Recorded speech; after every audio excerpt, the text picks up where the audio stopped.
الله أكبر. بسم الله الرحمن الرحيم.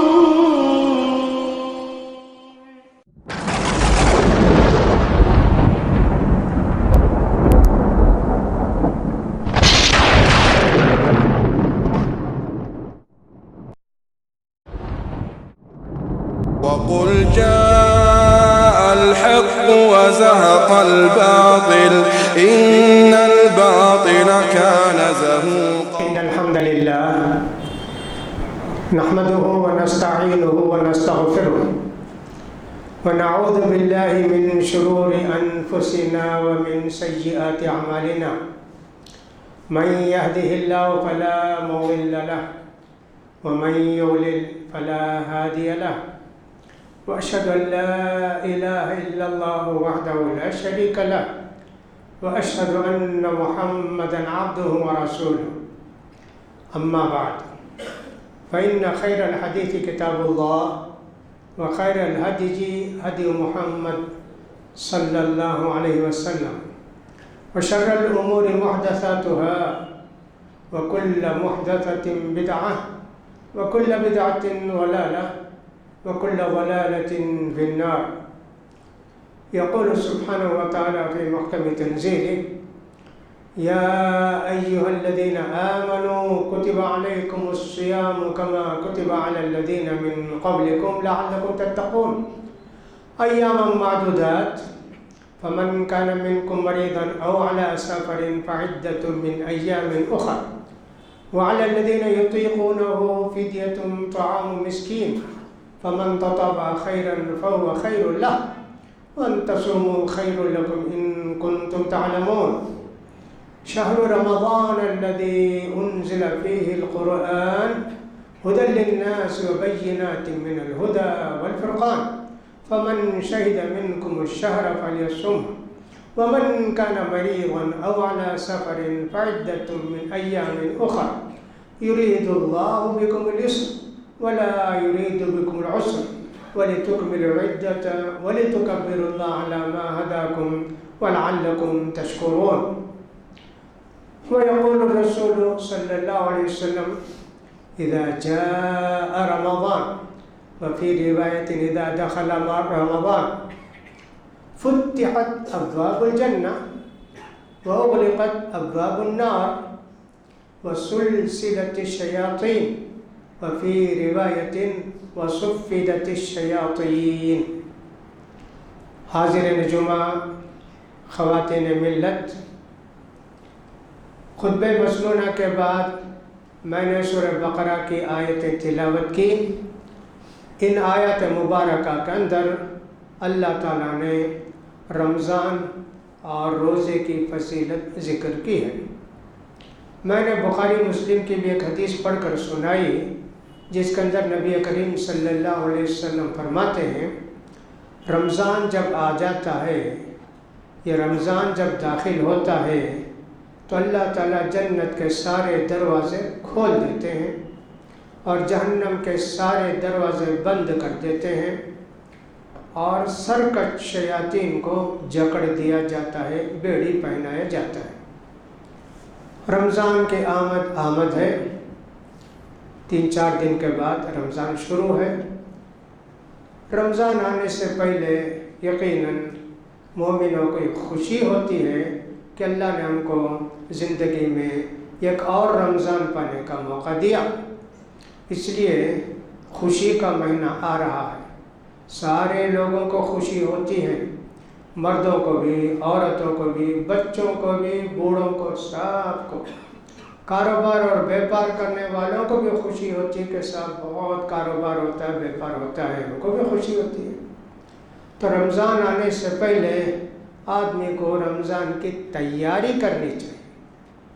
استقبال رمضان جس کو کہتے ہیں کہ رمضان کی تیاری کرنی چاہیے. رمضان کی تیاری کیا ہوگی؟ یہ تیاری تو ہوتی ہے جسم کو طاقت پہنچانے کی، روحانی طاقت پہنچانے کی. ہم کو زیادہ سے زیادہ اس مہینے میں عبادت کرنی ہے. اس کے لیے آدمی جو کچھ کر سکتا ہے وہ سب سوچتا ہے پہلے سے، کوئی دفتر آفس کو جانے والا ہے، وہ سوچتا ہے کہ صاحب کتنا ٹائم ہم بچا کے اللہ کی عبادت میں لگائیں۔ کاروبار کرنے والے لوگ بھی سوچتے ہیں کہ صاحب کتنا ٹائم ہم بچائیں کہ اللہ کی عبادت زیادہ اس مہینے میں کر سکیں۔ ہر آدمی ٹائم بچا کر اللہ کی عبادت زیادہ سے زیادہ کرنے کی کوشش کرتا ہے، اور یہ ہونا بھی چاہیے۔ امام مالک رحمۃ اللہ علیہ سال بھر حدیث پڑھاتے تھے مسجد نبوی میں۔ جب رمضان آتا تو فرماتے اب رمضان قرآن کا مہینہ ہے، اب ایک مہینے کے لیے درس بند، تو امام مالک رحمۃ اللہ علیہ قرآن کی تلاوت میں مصروف ہو جاتے۔ قرآن پڑھنا بہت ثواب کا کام ہے، اللہ تعالیٰ کی رحمتیں نازل ہوتی ہیں، لیکن 3 دن سے پہلے قرآن ختم نہیں کرنا چاہیے۔ جتنا زیادہ پڑھنا چاہتا ہے پڑھے، لیکن 3 دن سے پہلے قرآن ختم نہ کرے۔ کچھ صحابہ کے تعلق سے آتا ہے کہ وہ لوگ ایک رات میں ایک دن میں قرآن ختم کرتے تھے۔ ان کا عمل ہمارے لیے دلیل نہیں ہے۔ اللہ کے پیارے رسول صلی اللہ علیہ وسلم نے جو عبداللہ بن عمرو بن عاص سے فرمایا زیادہ سے زیادہ 3 دن میں ایک بار قرآن ختم کرو، اس سے پہلے جو ختم کرتا ہے اس نے قرآن کو سمجھا ہی نہیں۔ تو اس لیے ہم کو پڑھنا چاہیے قرآن زیادہ، لیکن اس کا بھی خیال کرنا چاہیے 3 دن سے پہلے ختم نہ ہو۔ قرآن پڑھنا فضیلت ہے، لیکن قرآن سمجھ کے معنی مطلب کے ساتھ پڑھنا بہت زیادہ فضیلت ہے۔ اگر کوئی آدمی صرف تلاوت کرتا ہے 3 پارہ 3 جز، لیکن دوسرا آدمی آدھا جز معنی مطلب سمجھ کے پڑھتا ہے، تو میں سمجھتا ہوں کہ جو آدمی کے آدھا جز پڑھا معنی مطلب سمجھ کے وہ بہتر ہے اس آدمی سے جو 3 4 5 6 10 جز پڑھتا ہے۔ اس لیے کہ قرآن مجید اپنے متعلق خود کرتا ہے۔ اللہ تعالیٰ فرماتے ہیں لِيَدَّبَّرُوا آیَاتِهِ، قرآن مجید کو ہم نے اس لیے نازل کیا ہے کہ اس کے معنی مطلب پر تدبر کرو، غور و فکر کرو۔ افلا یتدبرون القرآن، کیا لوگ قرآن کو سمجھتے نہیں کیا؟ دیکھیے، تو معلوم یہ ہوا کہ قرآن تلاوت کے لیے نہیں آیا، ہدایت کے لیے آیا۔ عبادت ہے تلاوت بھی عبادت ہے، لیکن قرآن کے نزول کا مقصد ہے ہدایت، اس لیے معنی مطلب دیکھ کر پڑھنا بہت افضل ہے۔ پہلی بات تو یہ کہ صاحب جیسے ہر مہینہ شروع ہوتا ہے ویسے رمضان کا مہینہ بھی شروع ہوتا ہے۔ کیسے شروع ہوتا ہے؟ ہجری حساب سے چاند دیکھ کر یا چاند کی خبر پا کر رمضان، شوال، شعبان سب شروع ہوتے ہیں۔ یا تو چاند دیکھیں یا چاند کی خبر آئے، دونوں قابل قبول۔ خبر دینے والا فاسق نہ ہو، فاجر نہ ہو، نیک ہو، متقی ہو، دیندار ہو۔ ایک آدمی بھی اگر خبر دے کہ میں نے چاند دیکھا تو روزہ شروع ہو جاتا ہے۔ عبداللہ بن عمر نے دیکھا، اللہ کے رسول کو بتایا کہ میں نے چاند دیکھا، نبی کریم صلی اللہ علیہ وسلم نے اعلان کر دیا ہاں جی کل سے روزہ شروع۔ تو لہٰذا ایک آدمی بھی دیکھے مسلمان متقی تو اس کی گواہی معتبر، اس کی بنیاد پر اعلان کرنا چاہیے۔ اب کون خبر دے، کتنی دور سے خبر دے، اس میں بہت سارے اختلافات ہیں۔ ہماری تو خواہش ہے کہ پورے ہندوستان کی ایک رویت ہو، پورے ہندوستان والے ایک دن روزہ شروع کریں، کہیں بھی دیکھیں، وہ کنیا کماری میں دیکھیں، کیرلا میں دیکھیں، کشمیر میں دیکھیں، بمبئی میں دیکھیں، کہیں بھی دیکھیں، ماننا چاہیے۔ لیکن یہاں کچھ ایسا دستور ہے، سب ادھر کہیں قریب میں نظر آیا، تمل ناڈو ہے، کرناٹکا ہے، آندھرا ہے، ان کی بات مانتے ہیں، کیرلا کی بات نہیں مانتے ہیں، یہ بھی عجیب بات ہے۔ بہرحال جماعت کے ساتھ رہنا چاہیے، جماعت والے جیسا کیسا فیصلہ کرتے ہیں ویسے بھی ہم کو روزہ شروع کرنا چاہیے، اپنی طرف سے اکیلا آدمی روزہ شروع نہ کرے۔ تو چاند دیکھنا چاہیے، ہر چاند دیکھ کے دعا پڑھنا چاہیے، اللہم احل علینا بالامن والسلام بالیمن والبرکہ ہلال خیر وبرکہ، اللہم احل علینا بالامن والایمان والسلامۃ والاسلام۔ اللہم اجعلہ ہلال خیر و برکہ ربی و ربک اللہ، اے چاند تیرا رب میرا رب اللہ ہی ہے، اللہ اس چاند کو امن و سلامتی والا خیر و برکت والا چاند بنا دیا اللہ۔ ہر مہینے دعا کرنا، چاند دیکھنے کی دعا ہر مہینہ کرنا، جب بھی آپ پہلا چاند دیکھے دعا کرنا چاہیے۔ پورا مہینہ اللہ تعالیٰ خیر و برکت کا مہینہ بنائے گا، تو رمضان میں بھی یہی دعا ہے۔ رمضان کے دوسرے احکام جو شروع ہوتے ہیں وہ یہ ہے کہ صاحب تراویح کی نماز، ویسے سال بھر رات کی نماز بہت افضل ہے۔ اللہ رب العزت نے تہجد پڑھنے کا اللہ کے رسول کو حکم دیا، صحابہ سب تہجد پڑھتے تھے۔ اب وہی رمضان کے مہینے میں شروع رات میں پڑھ لیتے ہیں، تو اس کو لوگ تراویح کہتے ہیں۔ اس کو عربی زبان میں اللہ کے رسول صلی اللہ علیہ وسلم صحابہ کے دور میں صلاۃ اللیل، قیام اللیل، تہجد کہتے تھے۔ اب شروع رات میں پڑھتے ہیں تو تراویح کہتے ہیں، دونوں ایک ہی نماز معلوم ہوتی ہے حدیث سے۔ تو اللہ کے رسول نے ہمیشہ نماز پڑھی۔ عائشہ رضی اللہ عنہ سے پوچھا گیا کہ اللہ کے رسول صلی اللہ علیہ وسلم رمضان میں کتنی رکعت پڑھتے تھے؟ عائشہ رضی اللہ تعالیٰ نے جواب دیا، رمضان ہو کہ دوسرے دن ہو، کسی بھی وقت اللہ کے رسول صلی اللہ علیہ وسلم 11 رکعت سے زیادہ نہیں پڑھے۔ 8 رکعت تراویح سمجھیے، 8 رکعت تہجد سمجھیے، 3 رکعت وتر، یہ اللہ کے رسول کا معمول تھا۔ لہٰذا سنت اب بھی وہی ہے کہ سب 8 رکعت پڑھیں اور 3 رکعت پڑھیں وتر۔ لیکن کوئی زیادہ پڑھتا ہے تو ہم کو نکیر نہیں کرنا، عیب نہیں کرنا، بدعت نہیں کرنا، اگرچہ کہ بعض علماء نے اس کو بدعت بھی کہا ہے۔ 20 رکعت پڑھتے ہیں۔ امام مالک رحمۃ اللہ علیہ فرماتے ہیں کہ میں نے مدینے میں دیکھا 36 رکعت پڑھتے ہیں، 30 پر 6 رکعت پڑھتے ہیں رمضان کے مہینے میں، اور 3 رکعت وتر، پورا ملا کے ایک کم 40 رکعت۔ مدینے میں امام مالک رحمۃ اللہ علیہ پیدا ہوتے ہیں 92 پر 2 ہجری میں۔ اب وہ کہتے ہیں مدینے میں سب لوگ ایسا پڑھتے ہیں، اللہ اکبر، تو اس لیے پڑھنے والے 8 پڑھیں گے، 20 پڑھنے والے 20 پڑھیں گے، کم زیادہ پڑھنے والے کم پڑھیں گے۔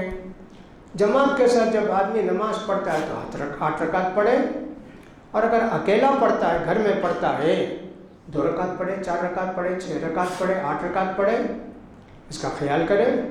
اب جماعت کے ساتھ جب پڑھتا ہے تو 8 رکعت پڑھتا ہے تو پوری 8 رکعت پڑھنا چاہیے۔ نبی کریم صلی اللہ علیہ وسلم نے ایک مرتبہ نماز پڑھائی، صحابہ کو عبادت کا بڑا شوق نا۔ نبی کریم صلی اللہ علیہ وسلم سے صحابہ نے کہا، اللہ کے رسول پوری رات پڑھائیے نا نماز۔ کہا دیکھو جی، جو آدمی کے امام کے ساتھ نماز پڑھا اور امام ختم کیا تو وہ بھی ختم کیا، پوری رات تہجد کا ثواب ملتا بولے۔ اس سے معلوم ہوتا ہے کہ سب جہاں پڑھتے ہیں آپ پوری رکعت پڑھیے، پوری نماز پڑھیے۔ سعودی عرب کے اندر بہت حکمت سے کام لیا گیا کہ 10 رکعت ایک امام پڑھاتے ہیں، 10 رکعت ایک امام پڑھاتے ہیں، 8 رکعت والوں کو بھی اور سب 20 رکعت والوں کے لیے، دونوں بھی چانس سے۔ 8 رکعت پڑھنے والے کیا کرتے ہیں، 8 رکعت تراویح کی نیت کرتے، 2 رکعت وتر کی نیت کرتے۔ اب امام سب الگ ہو گئے 10 رکعت کے بعد، پھر 1 رکعت وتر وہ لوگ پڑھ لیتے، ہو گیا 11 رکعت۔ اب امام پہلے جو 10 رکعت پڑھانے امام کے ساتھ کھڑے، امام کے ساتھ فارغ ہوئے، پھر اس کا دوسرے امام سب 10 رکعت پڑھاتے ہیں۔ یہ بھی بہت اچھی بات انہوں نے کی کہ سب کو کسی کو لڑائی جھگڑا نہ ہو، اختلاف نہ ہو، ایسا انہوں نے کیا۔ تو لہٰذا تراویح کے نماز میں جھگڑنا نہیں چاہیے، لڑائی نہیں کرنی چاہیے، ایک دوسرے کے خلاف بیان نہیں دینا چاہیے۔ یہ شیطان آ کے رمضان میں سب سے زیادہ لڑاتا ہے۔ شیطانوں کو تو اللہ تعالیٰ بیڑی پہنا دیتا ہے، مگر یہ شیطان کیسے ہے معلوم نہیں کہ کھل کے آ کے لوگوں کو لڑاتے رہتے ہیں، اس کا خیال کیجیے۔ بہت جلدی جہاں تراویح کی نماز پڑھاتے نہیں جانا چاہیے، نہیں پڑھنا چاہیے۔ اب 4 رکعت پڑھو، 6 رکعت پڑھو، 2 رکعت بھی پڑھو، کوئی بات نہیں، لیکن جلدی 20 رکعت 8 رکعت پڑھنے والے مسجد میں کبھی نہیں جانا چاہیے۔ اور اس کا بھی خیال کرنا چاہیے، اپنی مسجد میں ہو سکے تو تراویح پڑھیے، اطمینان کی نماز ہوتی ہے تو، نئی اطمینان کی نماز ہوتی ہے تو دوسری مسجد کو جائیے۔ یہ نہیں کہ صاحب فلاں جگہ قرات اچھی ہے، فلاں جگہ اچھا ہے، اپنے محلے کی مسجد کو چھوڑ کر جانے کی ضرورت نہیں۔ تو جماعت کے ساتھ پڑھتے ہیں تو اچھا ہے، اور اگر اکیلے پڑھتے ہیں تو بھی جائز ہے۔ عمر بن خطاب رضی اللہ تعالیٰ جماعت کے ساتھ کبھی پڑھے نہیں، البتہ ابی بن کعب کو کہا کہ تم پڑھاؤ جی نماز، سب کوئی ابی بن کعب پڑھاتے تھے، اور روایتوں سے معلوم ہوتا ہے 8 رکعت پڑھانے کا حکم دیا۔ یہ تو یہ ہوا۔ دوسری بات یہ ہے کہ سب سحری کھانا، نیت کرنا۔ نبی کریم صلی اللہ علیہ وسلم نے فرمایا اللہ صیام لمن لم یبیت من اللیل، رات سے ہی نیت نہیں کرے تو روزہ ہوتا نہیں۔ یہ فرض روزے کے لیے اللہ کے رسول نے فرمایا کب سے؟ مغرب سے لے کے سحری کھانے تک دل میں ارادہ آنا کہ ہم روزہ رکھنے والے ہیں۔ یہ ایک آدمی سمجھیے کہ مغرب کے وقت سو گیا، نیت نہیں کیا، فجر کے وقت اٹھا، اس کا روزہ ہوتا نہیں، نیت نہیں کیا نا، سو گیا، عشاء بھی پڑھا نہیں۔ دوسرا وہ آدمی سو گیا، نیت کیا، سو گیا، مغرب کو سوئے تو فجر کے اذان کے بعد اٹھا، ہاں وہ روزہ رکھ سکتا ہے، نیت کر لیا نا، سحری نہیں کھایا، کوئی بات نہیں۔ تو معلوم یہ ہوا کہ سب نیت ضروری ہے فرض روزے کے لیے رات کے کسی بھی وقت، اور نیت کا مطلب ہے کہ سوچ لینا کہ ہم کو روزہ رکھنا ہے۔ کیا روز نیت کرنا ہے کہ مہینے میں ایک مرتبہ نیت کر لے تو کافی ہے؟ بہتر تو یہ کہ روز نیت کریں، اگرچہ کہ کچھ علماء نے کہا ایک مہینے کی بھی نیت کر لیتا ہے تو جائز ہے، لیکن سفر میں جاتا ہے، بیمار ہو جاتا ہے تو پھر نیت ٹوٹ جاتی نا، پھر نیت کر لے گا، ایسے کہا۔ لیکن ہم تو اس کو بہتر سمجھتے ہیں روزانہ نیت کرنا۔ دوسری بات یہ ہے کہ نبی کریم صلی اللہ علیہ وسلم نے فرمایا تسحروا فإن في السحور برکۃ، وفی روایت فصل ما بین صیامنا وصیام اہل الکتاب اکلۃ السحر۔ کیا معنی؟ نبی کریم نے فرمایا سحری کھاؤ جی، سحری کھانے میں برکت ہے۔ دوسری بات آپ نے فرمائی یہودی اور عیسائی کے روزے میں بھی ہمارے روزے میں فرق کیا ہے؟ ان کو سحری کھانے کی اجازت نہیں، سونے تک کھا لیے پی لے، سو گئے روزہ شروع، اور ہم کو اجازت ہے، اللہ نے کہا کیسا کلو واشربو حتی یتبین لکم الخیط الاسود من الخیط الاسود من الخیط الابیض من الفجر، تم سفید اور کالا تاگا نظر آنے تک کھاؤ۔ کیا مطلب اس کا؟ یعنی کہ صبح صادق طلوع ہوئی اور صاحب صبح رات ختم ہوئی تب تک کھاتے رہو، الحمدللہ کھانا چاہیے سحری، لیکن سحری کھانا ضروری نہیں۔ کچھ لوگ یہ کہتے ہیں کہ رات سحری کھایا نہیں بھائی میرا روزہ نہیں، ارے سحری نہیں کھانے سے روزہ نہیں، یہ غلط ہے نا۔ سحری کھانا سنت ہے، روزہ رکھنا فرض ہے، تو سنت چھوڑ دے تو فرض چھوٹ جاتا، ہرگز جائز نہیں، ضرور روزہ رکھنا چاہیے۔ سحری کھائے تو بھی نہیں کھائے تو بھی روزہ رکھنا چاہیے۔ برکت الحمدللہ اللہ تعالیٰ ہر طرح کی برکت رکھا ہے سحری کے اندر۔ یہ تو یہ کہ سب آدمی سحری کھاتا ہے، اللہ نے اس کو اتنی طاقت دی ہے شام تک بھوکا رہتا ہے، دوسرے دنوں میں ناشتہ کرتے ہیں 1-2 بجے بھوک لگتی ہے، مگر اللہ تعالیٰ نے کیا رکھا ہے اس کے اندر برکت، صبح میں کھائے اور شام تک 14 گھنٹے اللہ تعالیٰ اس میں برکت دیتے ہیں، تو سحری کھانا چاہیے۔ نبی کریم صلی اللہ علیہ وسلم نے یہ بھی فرمایا نعم سحور المؤمن التمر، مومن کے لیے سحری کے واسطے بہترین غذا کھجور ہے، افطار کے لیے بھی کھجور، سحری کے لیے بھی کھجور، الحمدللہ اللہ نے کھجور کے اندر بھی بہت طاقت رکھی ہے، بہت برکت رکھی ہے، لہذا سنت سمجھ کے 1-2 کھجور سحری میں بھی کھانا چاہیے، اور اگر 8-10 کھجور کھا کے روزہ رکھتا ہے تو بہت اچھی بات ہے۔ اللہ کے رسول نے فرمایا بہترین چیز ہے، گرمی کے دن ہیں اس کا خیال کریں، طبی لحاظ سے صحت کے لحاظ سے چٹپٹے کھانا کھانا، مسالے دار کھانا کھانا یہ سب سحری میں ٹھیک نہیں ہے، آدمی تھک جائے گا، پیاس لگے گی، پریشان ہوگا، سیدھا سادہ کھانا چاہیے، ہلکا پھلکا کھانا چاہیے، اس کا خیال کرنا چاہیے۔ سحری آخری وقت میں کرنا چاہیے۔ نبی کریم صلی اللہ علیہ وسلم فرماتے ہیں لا یزال الناس بخیر ما اخروا السحور، آدمی کو، مومن مسلمانوں کو اللہ برکت سے نوازے گا، ان کو خیریت سے نوازے گا، شرط یہ کہ آخری وقت میں سحری کھائیں۔ 1 بجے 2 بجے 3 بجے کھا لیے سو گئے، نہیں جی، آخری وقت میں 4:25 کو اگر ختم ہوتا ہے وقت، رات ختم ہوتی ہے، صبح طلوع ہوتی ہے، 4:25 کو ختم کرو، 4:20 کو ختم کرو۔ بعض لوگ تو جو کارڈ چھاپتے ہیں 20 منٹ پہلے لکھ دیتے سحری ختم، حالانکہ وہی سحری شروع ہوتی ہے، آخری وقت میں نہ کرنا چاہیے، یہ تو بدعت ہے۔ پاؤ گھنٹہ پہلے، آدھا گھنٹہ پہلے بند کر دینا سحری، یہ تو بدعت ہے۔ وہ کرنے کا ٹائم ہے، سحری شروع ہوتی ہے وہاں 4 بجے، 20-25 منٹ میں کھاؤ پیو، الحمدللہ، الٹا لکھتے ہیں، یہ غلط ہے، اس کا خیال کرنا چاہیے۔ نیت میں نے کہا دل سے کرتے ہیں، زبان سے نہیں پڑھنا چاہیے، سحری کھانا چاہیے۔ نبی کریم نے یہ بھی فرمایا اگر کوئی کھاتا پی رہا ہے، اذان شروع ہو گئی، کھا لو، 2-4 منٹ کھا لیے، آدھی گلاس چائے پیا، ابھی آدھی گلاس باقی ہے، اس لیے کہ چائے کی عادت بہت ہے نا، اس لیے بولتا ہوں، پی لو چائے، کوئی بات نہیں، 2-4 لقمے باقی ہیں، کھا لو، کوئی بات نہیں، دیکھو اتنی بھی اجازت تھی۔ بعض لوگوں کی عادت ہوتی ہے کہ صاحب گھڑی دیکھتے پانی پیتے، گھڑی دیکھتے پانی پیتے، یہ عجیب و غریب بات ہے، پوچھتے رہتے ہیں اذان ہوگی کیا؟ نہیں، پھر جا کے گلاس پانی پیا، اذان ہوگی کیا؟ پھر پانی، یہ کیا سمجھ میں نہیں آتا ہے؟ اتنی تو آپ کو امید نہیں، بھروسہ نہیں اللہ پر، پیتے پیتے رہتے ہیں۔ یہ بھی خیال کرنا چاہیے اذان سب مسجد میں فوراً نہیں ہوتی، بہت سارے مسجدوں میں صبح صادق کے 5, 10, 15 منٹ کے بعد اذان ہوتی۔ اذان کا اعتبار مت کیجئے، کیلنڈر کا اعتبار کیجئے کہ صبح صادق کب طلوع ہوتی ہے، کیلنڈر کے حساب سے سحری ختم کیجئے، اس کا خیال کرنا چاہیے۔ آدمی بیوی کے ساتھ صحبت کر سکتا ہے رمضان کی راتوں میں، اعتکاف کو بیٹھا تو حرام، پوری رمضان کے راتوں میں بیوی سے صحبت کر سکتا ہے۔ اللہ تعالیٰ قرآن میں اس کی اجازت دیا، وَحِلَّ لَكُمْ لَيْلَةَ الصِّيَامِ الرَّفَثُ إِلَىٰ نِسَائِكُمْ، اللہ تعالیٰ تم کو اجازت دیتا، حلال قرار دیتا ہے رمضان کی راتوں میں بیوی سے صحبت کرنا۔ یہ بھی ایک سنت سمجھنا چاہیے، یہ نہیں سمجھنا چاہیے رمضان میں سب نہیں کرنا چاہیے، رمضان میں بیوی الگ شوہر، یہ کیا طریقہ ہے؟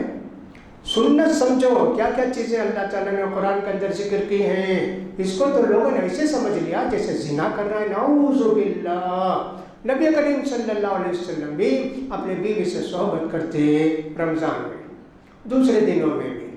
اٹھے، سحری کا وقت ختم ہو رہا ہے، فوراً سحری کر لینا، ناپاکی کی حالت میں، جنابت کی حالت میں سحری کھا لینا، بعد میں نہا لینا، ایسا ہی ہے طریقہ۔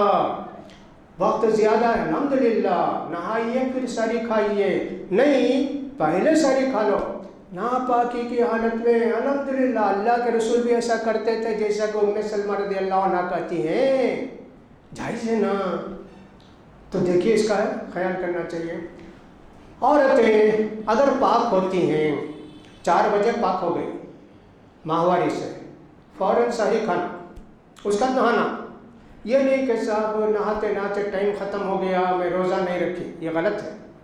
آپ کو اتنا ٹائم ملا سحری کھانے کا، سب 10 منٹ ملے، کھا لو، پاک ہو گئی عورت، ہاں کرنا چاہیے، اس کا خیال کرنا چاہیے۔ اگر کوئی عورت روزہ رکھی پاکی کی حالت میں، 6:20 کو 6:25 کو روز کو ماہواری شروع ہو گئی، فوراً روزہ توڑ دینا، ابھی تھوڑی دیر ہے روزہ پورا کر لیتے ہو، نہیں، ناپاکی کی حالت میں روزہ نہیں رکھنا، حرام ہے، توڑ دینا چاہیے۔ تو سحری کھانا چاہیے، یہ اللہ کے رسول نے بھی کھائی۔ نبی کریم صلی اللہ علیہ وسلم سحری کھا رہے تھے، ایک صحابی کا گزر ہوا، غالباً عبداللہ بن اوفا، نبی کریم صلی اللہ علیہ وسلم نے فرمایا ہلم الی الغداء المبارک، آؤ جی برکت کا کھانا کھاؤ، سحری کر رہے تھے، دیکھو برکت کا کھانا، سحری کھانا بہت برکت، لیکن ہمیشہ یاد رکھو سحری نہیں کھانے سے روزہ نہیں رکھنا، ایسا نہیں ہے، سحری کھائے تو بھی روزہ رکھنا ہے، سحری نہیں کھائے تو بھی روزہ رکھنا ہے۔ دوسری بات یہ ہے کہ دن بھر آدمی اللہ کے عبادت میں مشغول رہے، اعتکاف کے دنوں میں آخری عشرے میں پوری رات جاگے، دن میں کم سوئے، دوسرے ٹائم میں دن میں زیادہ عبادت کرے۔ نبی کریم صلی اللہ علیہ وسلم فرماتے ہیں 3 آدمی کی دعا اللہ قبول کرتا، رد نہیں کرتا۔ یہ تو روزے دار جب سے روزہ شروع ہوا شام تک دعا کرتے رہے ایک، اور دوسرا عدل و انصاف کرنے والا بادشاہ حاکم، تیسرا مظلوم جس کی زمین چھینے، پیسہ چھینے، ستائے، اس کی دعا بھی اللہ قبول کرتا ہے۔ لہٰذا روزے دار کی دعا اللہ قبول کرتا ہے۔ روزہ افطار کرتے وقت دعا کرتے ہیں نا، وہ حدیث ضعیف ہے، لیکن پورے روزے میں دعا کرتے رہیے۔ مسجدوں میں امام صاحب جب وہ روزہ کھولنے کا وقت ہوتا ہے دعا شروع کرتے، 3 منٹ 4 منٹ تو دعا کرتے رہتے، لوگ سب ہاتھ اٹھا کے آمین آمین آمین بولتے رہتے۔ یہ بدعت ہے اور بہت بڑی بدعت ہے۔ اپنی اپنی دعا کریں گے انسان، اس لیے ایسے مسجد کو مت جائیے جہاں یہ بدعت ہوتی ہو۔ ایک تو 5-7 منٹ روزہ دیر سے کھولتے، اور یہ 5-7 منٹ کیا کرتے ہیں؟ دعا میں مشغول رہتے ہیں۔ تو لہٰذا اس کا بھی خیال کیجیے، دن میں آدمی کو زیادہ سے زیادہ دعا کرتے رہنی چاہیے۔ غصہ، گالی گلوچ یہ سب نہیں ہونا چاہیے۔ رمضان کی حالت ہمیشہ نہیں ہونا چاہیے، خاص کر رمضان میں۔ نبی کریم صلی اللہ علیہ وسلم فرماتے ہیں من لم یدع قول الزور والعمل به فلیس للہ حاجۃ فی ان یدع طعامہ وشرابہ۔ جو آدمی کو روزہ رکھ کر گالی دینا نہیں چھوڑتا، غیبت کرنا نہیں چھوڑتا، برائی کرنا نہیں چھوڑتا، جھوٹ بولنا نہیں چھوڑتا، کیوں بھوکا رہتا ہے وہ؟ اس کے روزے کی ضرورت نہیں اللہ کو۔ اللہ اکبر۔ لہٰذا آدمی کو اس کا خیال کرنا چاہیے، زمین پر زبان پر کنٹرول۔ روزہ ایک پیٹ کا ہوتا ہے الحمدللہ، دوسرا روزہ آنکھ کا، کان کا، منہ کا، ہاتھ کا، پاؤں کا ہوتا ہے۔ ان سب کو حرام سے بچانا، یہ معنوی روزہ، ان سب کو بچانا، اور پیٹ کو کھانے سے بچانا۔ اللہ نے کہا لعلکم تتقون، تقوی پیدا ہونا روزہ رکھ کر۔ روزہ بھی اور دوسرے دن بھی برابر ہیں، تقوی نہیں ہے۔ ہماری زندگی میں ایک انقلاب آنا، جیسا کہ میں نے کہا لوگوں کے معاملات میں، آفس کے ٹائم میں، دکان کھولنے کے ٹائم میں، رمضان غیر رمضان میں فرق ہونا چاہیے۔ 11 مہینے اللہ نے رکھے ہیں دنیا کمانے کے لیے حلال طریقے سے، 1 مہینہ رکھا ہے عبادت آخرت کمانے کے لیے، لہٰذا رمضان کو آخرت کا مہینہ سمجھو۔ دوسری بات، اللہ نے 11 مہینے کھانے کی اجازت دی ہے، 1 مہینہ بھوکا رہنے کا حکم دیا ہے، الحمدللہ۔ اس کا خیال کرنا چاہیے نا۔ تو لہٰذا آدمی کو چاہیے کہ صاحب دن میں عبادتیں مشغول رہیں۔ مسواک کرنے سے روزہ نہیں ٹوٹتا، پیسٹ کرنے سے روزہ نہیں ٹوٹتا، انجیکشن لینے سے روزہ نہیں ٹوٹتا، بھول کر کھا لے پی لیے تو روزہ نہیں ٹوٹتا، لیکن جو ہی یاد آ جائے فوراً منہ میں بھی ہو تو تھوک دینا چاہیے، اس کے بعد نہیں کھانا چاہیے۔ یاد آنے کے بعد اگر 1 لقمہ بھی کھایا تو اس کا روزہ نہیں ہوگا۔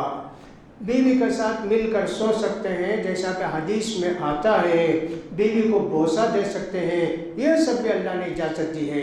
لیکن جو نوجوان آدمی ایسا ہے کہ بیوی کے ساتھ یہ سب کرے گا، کنٹرول سے باہر ہو جائے گا، اس کو اجازت نہیں ہے، وہ تو بیوی سے الگ ہی رہے۔ لیکن جس کو ایسا ڈر نہیں ہے، بیوی کا ساتھ رہنا، سونا، بوسہ دینا سب جائز ہے، اللہ تعالیٰ نے اس کو جائز قرار دیا ہے، اس کا بھی خیال کرنا چاہیے۔ بعض لوگوں کی عادت ہوتی ہے کہ روزہ رکھ کے ہمیشہ تھوکتے رہتے ہیں۔ کیا بھائی؟ روزہ تھوک نکلنے سے روزہ نہیں ٹوٹتا میرے بھائی، اس کا خیال کرو۔ تھوکنے سے روزہ ٹوٹ جاتا ہے؟ نہیں، اس کا خیال کرنا چاہیے۔ لہٰذا ان سب چیزوں سے روزہ نہیں ٹوٹتا ہے۔ آنکھ میں دوا ڈالنے سے بھی روزہ نہیں ٹوٹتا ہے، اگرچہ کہ کچھ ڈاکٹروں کا کہنا ہے آنکھ سے حلق کے راستے میں دوا اترتی ہے، لیکن لوگوں نے لکھا ہے آنکھ میں سرما لگایا، اس کا کڑوا پن حلق میں آیا تو بھی روزہ نہیں ٹوٹتا ہے۔ البتہ ناک میں پانی دوا ڈالے گا، پانی چڑھائے گا، روزہ ٹوٹ جائے گا۔ اس لیے کہ نبی کریم صلی اللہ علیہ وسلم نے فرمایا وَبَالِغْ فِي الِاسْتِنْشَاقِ إِلَّا أَن تَكُونَ صَائِمًا۔ دیکھو وضو کرتے وقت اچھا ناک میں اوپر تک پانی چڑھاؤ، اس کا خیال کرنا چاہیے۔ لوگ خیال کرتے نہیں، بس پانی بتائے ہو گیا، نہیں، یا تو کھینچے سانس لے کر تاکہ اندر تک جائے، نہیں تو منڈی اوپر کرے پانی ڈال کے تاکہ اندر تک جائے۔ روزے میں اسے نہیں کرنا، روزے میں تھوڑا بس۔ اسے کیا معلوم ہوا؟ ناک میں پانی گیا تو پیٹ کو جاتا ہو، تو ناک میں دوا ڈالنا سب جائز نہیں۔ کچھ لوگوں کو بیماری رہتی ہے آستما کی بیماری، اگر وہ لوگ دوا استعمال کرتے ہیں جو صرف اس کی ہے سمجھیے ایک طرح سے ہوا کی دوا ہے، اس کو اگر لیتے ہیں تو جائز ہے اس کے لیے، اس کی وجہ سے روزہ نہیں ٹوٹتا ہے۔ ناک میں دوا نہیں ڈالنا، لیکن ناک کے راستے سے ہوا جائے یا دوا کا اثر جائے اس سے روزہ نہیں ٹوٹتا ہے۔ اس کو بولتے ہیں طبی اصطلاح انہیلر بولتے ہیں، انہیلر لیتے ہیں، اس کو مارتے ہیں تو ایک قسم کا پاؤڈر رہتا ہے کچھ بھی، تو وہ جو ہے پھیپھڑے کو کھولتا ہے، اس کی وجہ سے روزہ نہیں ٹوٹتا۔ جو آدمی کا بیمار ہے روزہ نہیں رکھ سکتا ہے، اللہ نے اس کو اجازت دی ہے بیماری ختم ہونے کے بعد روزہ رکھو۔ جو عورت کے حاملہ ہے یا دودھ پلاتی ہے اس کو بھی اگر تکلیف ہے روزہ رکھنے میں تو اس کو اجازت ہے اب روزہ چھوڑو، پھر بچے کو دودھ ختم کرنے کے بعد روزہ رکھو۔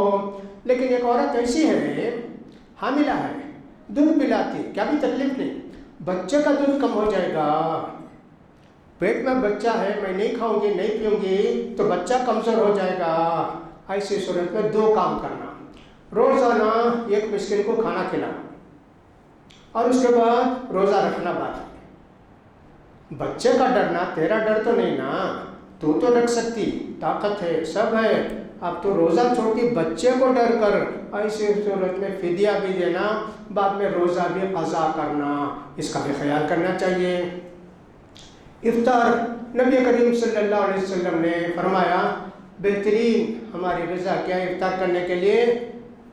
تازہ کھجور سے یا معمولی کھجور سے، وہ بھی نہ ہو تو پانی سے افطار کرنا۔ ہاں افطار ایسے کرنا چاہیے، کوئی حرج کی بات نہیں، الحمدللہ، اس کا خیال کرنا چاہیے۔ یہ سب سنتیں ہیں جو ہم کو خیال کرنا چاہیے۔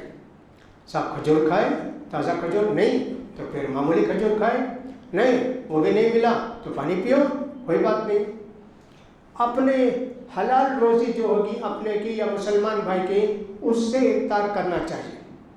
کبھی ایسے ہوتا ہے کہ کوئی غیر قوم کے لوگ افطاری بیچتے ہیں یا لا کے دیتے ہیں، اگر اس سے روزہ کھولتا ہے روزہ خراب نہیں ہوتا، ہو سکتا ہے کہ سب پورا ثواب ملے آپ کو، لیکن حلال روزی سے روزہ کھولنا چاہیے۔ مسلمان کی کمائی ہو، بعض مسجدوں میں غیر قوم کے لوگ لا کے دیتے ہیں، سب گنجی فلاں کرو، یہ کرو، جائز ہے، جیسا کہ حکومت گنجی کے لیے سب مسجد کو دیتی ہے، 5000 مسجد کو دیا ہے، سب کھلا، جائز ہے، کوئی حرج نہیں، چاول لیا گنجی پلائے ہو، کوئی حرج نہیں، لیکن بہتر یہ ہے کہ صاحب ایک دو کھجور آپ اپنا کھا لیجئے یا اپنے بھائی کا کھا کے پھر گنجی بھی پیجئے، کوئی حرج کی بات نہیں، اس کی وجہ سے روزہ مکروہ نہیں ہوتا ہے۔ نبی کریم صلی اللہ علیہ وسلم غیر مسلموں کے گھر میں بھی کھانا کھائے ہیں، اس کا خیال کرنا چاہیے۔ رمضان کا مہینہ ہے بھوکا رہنے کا، لیکن سب سے زیادہ کھاتے مسلمان رمضان کے مہینے میں، شروع ہوتا ہے تو پیٹ کا دروازہ اذان ہوتے ہی کھل جاتا ہے، صاحب کھڑے کھائے پھر نماز کو کھڑے، نماز ختم ہوئی پھر جا کے گھر میں کھائے، پھر تراویح کو آنا پھر بھی کھائے، تراویح پڑھ کے گئے پھر بھی کھائے، سونے سے پہلے پھر بھی کھائے، 5 ٹائم کھاتے ہیں۔ اللہ اکبر، یہ کھانے کا مہینہ ہے کیا؟ لوگوں نے اس کو کھانے کا مہینہ بنا لیا، اور عورتیں بھی پتہ نہیں ان کو کیا شوق ہے یا کیسی عقل ہے، چولہے کے پاس چلے جاتے ہیں دوپہر کے بعد 3 بجے، وہ اذان ہونے تک پسینہ بہتے رہے گا، بڑے تلتے رہیں گے، بجی تلتے رہیں گے، پلا کرتے رہیں گے۔ ارے عورت، اللہ کھانے کا مہینہ بنایا کیا؟ تم چولہا بجھا دے رمضان میں، سب معمولی کھانے کا ہے، میں پکاؤں گی نہیں، ہاں یہ بہت اچھا ہے، تو بھی عبادت کر، تجھے جنت نہیں چاہیے؟ نبی کریم نے فرمایا کہ جنت کے پورے دروازے کھول دیے جاتے ہیں، کیا بڑے پکانے والوں کے لیے، کیا بجی تلنے والوں کے لیے، کیا عبادت کرنے والوں کے لیے؟ عورتوں کو پتہ نہیں ہے کیا شوق ہے پکانے کا، پوری تیاری، کیا بھی رمضان کی تیاری کر لیے؟ ہاں پورا کر لیا، تیل لینا باقی ہے، اور ماش کے دال لینا باقی ہے، اور سب یہ تیاری ہے، کھانے کی تیاری ہے جی۔ رمضان کی تیاری، ٹائم کیسا بچائیں، قرآن کیسا پڑھیں، کیا کریں، کون سے مواس میں رہیں، ایسا نہ، کھانے کی تیاری تو وہ دوسرے لوگ کرتے ہیں، تم کو کھانے کی تیاری نہیں کرنا ہے رمضان میں۔ اللہ اکبر، یہ سب خیال کرنا چاہیے۔ باتیں تو بہت ہیں، جو روزہ کھولتے وقت دعا کیا پڑھیں؟ بسم اللہ، نہیں تو اللہم لک صمت وعلی رزقک افطرت۔ ابو داؤد کی روایت ہے، کچھ لوگوں نے اس کو حسن درجے کی روایت قرار دیا ہے۔ روزہ کھولتے وقت یا کھولنے کے بعد ذهب الظمأ وابتلت العروق وثبت الأجر إن شاء اللہ. یہ دعا پڑھے، کوئی بھی ایک دعا پڑھے الحمدللہ، کوئی بات نہیں، اس کا خیال کیجئے. رمضان کے مہینے میں ایسا ہوتا ہے ایک ہاتھ سے کھانے سے بجائے دونوں ہاتھ سے کھاتے ہیں لوگ. یہ شیطان کا کام ہے. ایک ہاتھ سے بڑا اور ایک ہاتھ سے گنجی کا کٹورا، یہ شیطان کا کام ہے. ایک ہی ہاتھ سے کھانا چاہیے، داہنے ہاتھ سے. نبی کریم صلی اللہ علیہ وسلم فرماتے ہیں شیطان الٹے ہاتھ سے کھاتا پیتا ہے، تم نہیں کھانا. تو لہٰذا رمضان میں بہت سارے لوگ یہ غلطی کرتے ہیں. تیسری بات یہ ہے کہ رمضان میں گنجی دیتے ہیں، اس کے ساتھ چٹنی دیتے ہیں. اگر اس کے اندر کچی پیاز ڈالے ہیں، بدبو آتی ہے تو چٹنی نہیں کھانی چاہیے، ورنہ آپ کی نماز گئی مغرب کی. نبی کریم نے فرمایا جاؤ گھر میں پڑھو، مسجد کو نہیں آنا. کچی پیاز کھا کے کچا لہسن کھا کے آتے ہیں کیا؟ بتاؤ. اس کا خیال کرنا چاہیے. رمضان بریانی کا مہینہ نہیں، کھانے کا مہینہ نہیں، اس کا خیال کرو. اللہ سے دعا ہے کہ اللہ تعالیٰ آنے والے مہینے کو ہمارے لیے خیر و برکت کا مہینہ بنائے. اللہ تعالیٰ سارا ثواب کمانے کی توفیق دے. اللہ تعالیٰ سنت کے مطابق روزہ رکھنے کی اور سنت کے مطابق عبادت کرنے کی اللہ سب کو توفیق دے. اللہ اس مہینے کو خیر و برکت کا مہینہ بنائے. ہمارے جو بھائی سیریا میں، لبنان میں، عراق میں، یمن میں اور سب ایران میں جو قیدی ہیں، پھنسے ہوئے ہیں، اللہ تعالیٰ ان کی مشکلوں کو دور کرے، آسانی پیدا کرے. اس ماہ مبارک کے اندر ان کی جیلوں سے نکلنے کا کوئی انتظام فرمائے، ان کے دشمنوں کو نیست و نابود کرے. اللہ تعالیٰ ان پر رحم فرمائے، ہم پر رحم فرمائے. اللہ تعالیٰ بارش سے برسائے. اللہ تعالیٰ سے بارش کی دعا کرتے رہنا چاہیے. اقول قولی ھذا واستغفر اللہ لی ولکم ولسائر المسلمین فاستغفروہ انہ هو الغفور الرحیم.